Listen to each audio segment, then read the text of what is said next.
भारतीय जनता पार्टीची स्क्रिप्ट वाचण्यापेक्षा तिकडची वस्तुस्थिती काय हे जर लोकांना त्यांनी सांगितलं असतं तर बरं आलं असतं. ते म्हणतात की सचिन अहिरांशी माझं बोलणं झालं होतं. त्यांनी सांगितलं की वरळी विधानसभेमध्ये आम्हाला 2 जागा देण्यात येणार आहेत, केवळ एकच जागा, आणि आमची बोलवण केली, असं काही तुमचं बोलणं झालं होतं का? काय नाही, नक्कीच त्यांची इच्छा होती का एका प्रभागामध्ये त्यांना निवडणुकीला लढायचं होतं. निवड माझ्याबरोबर नाही, ते विभाग प्रमुखांबरोबर पण ती चर्चा करत होती. तसे अनौपचारिक चर्चा असते, परंतु शेवटी तो निर्णय कुठच्या पक्षाने कुठची सीट सोडायची आणि कुठची घ्यायची. आता वरळी जिजामाता नगरसारख्या विभागामध्ये आम्ही पण आमची सीट सोडली ना. तिकडे देखील आजही कार्यकर्त्यांची नाराजगी आहे, ती देखील आम्ही दूर करण्याचा प्रयत्न केला आहे, करतोय. आणि तिकडच्याही प्रभागामध्ये आमच्याकडनंच दुर्दैवाने बंडखोरी झालेली आहे असं त्यांची समजूत घालण्याचा प्रयत्न झाला, पण ते होऊ शकला नाही. असं असलं तरी देखील पक्ष म्हणून आम्ही त्याच्या बाजूला पूर्ण ताकदीने उभे राहिलो. तर तो प्रभाग आम्ही घेतला आणि तो प्रभाग दिला. तर ही तडजोडीची भूमिका ज्यावी असते, आणि विशेषतः जसं राजसाहेबांनी आणि उद्धवजींनी हे स्पष्ट केलं की सीटसाठी कुठेतरी भांडण आपण करतोय, हा चित्र लोकांसमोर जाता कामा नये. आणि म्हणून वरळीमध्ये विधानसभेमध्ये तसं आम्ही आमच्या सिटिंग सीट्स जे आमच्या याच्यावरतून निवडून आले होते ते देखील देण्याची भूमिका आम्ही घेतली. काही ठिकाणी जिकडे त्यांचे आले होते पण त्यांच्यातला नगरसेवक आज राहिला नाही, तरी देखील ती सीट्स आम्ही सोडल्या. भावाभावाची युती झाली आणि आता उद्धव ठाकरे हे मनसे हा पक्षच कब्जा करण्याच्या प्रयत्नात आहेत. कुठेतरी हिरवीकरण आमचं देखील करण्याचा त्यांचा प्रयत्न आहे, त्यामुळे अशा पद्धतीचा मला निर्णय घ्यावा लागला, असं देखील एक गंभीर आरोप त्यांच्यावर. मग उशिरा का केला? ज्यावेळी हे 4-5 महिने अगोदर ज्यावेळी होत होते त्यावेळी या सर्व प्रक्रियेमध्ये ते होते. सर्व प्रक्रियेमध्ये त्यांनी पुढाकार घेण्याचं काम खालच्या स्तरावरती किंवा त्यांना दिलेल्या ज्या जबाबदारी आहे ते करण्याचं काम केलं. मग अचानकच त्यांना हे आता 5-6 महिन्यानंतर हा कुठचा साक्षात्कार झालं आणि कुठचा ब्लड टेस्ट त्यांनी केला तर हे बघावं लागेल. कुठच्या लॅबमध्ये गेले होते ते. त्यांचं असं म्हणणं आहे की शेवटच्या वेळेला आम्हाला दिलंच नाही, मी आणि संदीप देशपांडेला कायम चर्चेसाठी दूर ठेवलं.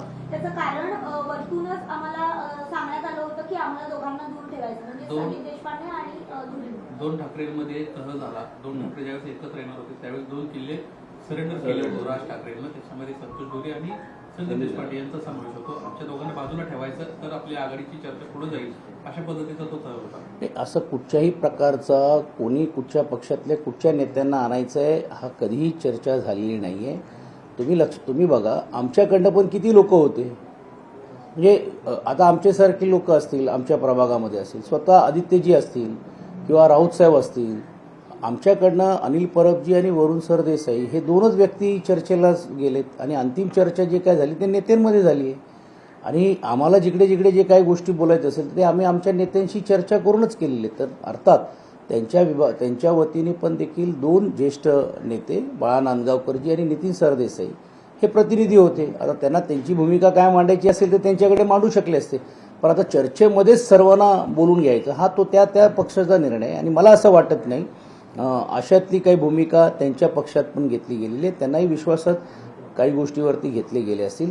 आता इच्छुक जे असतात त्यांना काही गोष्टी बोलावे लागतात, काही बोलावे लागत नाही, तोच एक स्ट्रॅटेजीचा भाग असेल. पण जिकडे चर्चेचा विषय आमच्याकडनं असं कुठच्याही प्रकारे ह्याला तुम्ही बोलवा, ह्याला आम्ही बोलणार नाही, ह्याला आम्ही बसवणार नाही असं नाही आहे. आणि निवळ इकडे नाही तर पूर्ण राज्यभरामध्ये काही कार्यकर्ते जे आमच्याकडनं तिकडे गेलेले आहेत आणि ती कटुता प्रचाराच्या माध्यमातून किंवा वैयक्तिक माध्यमातून असं असताना आपण ही युती मनापासून करतोय. म्हणून कुठचाही राग रोष न ठेवता सर्वांबरोबर चर्चा करण्याची तयारी पूर्ण राज्यभरामध्ये आम्ही घेतलेली. तर मग आम्हाला असं वाटते ह्याच्यामध्ये त्यांच्याबरोबर चर्चा न करण्यातला काही अर्थच नाही आहे.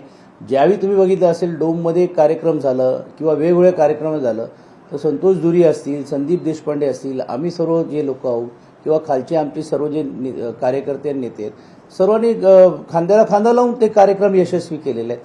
मग असं त्यांना आजच अचानक का वाटावं लागलं? आत्ताच्या घडीची एक मोठी बातमी आहे. सातत्यानं तुमच्यावर सुरू तुम्ही केला आणि त्यामुळे ध्रुवीकरणाचा तुमच्यावर आरोप होत गेले.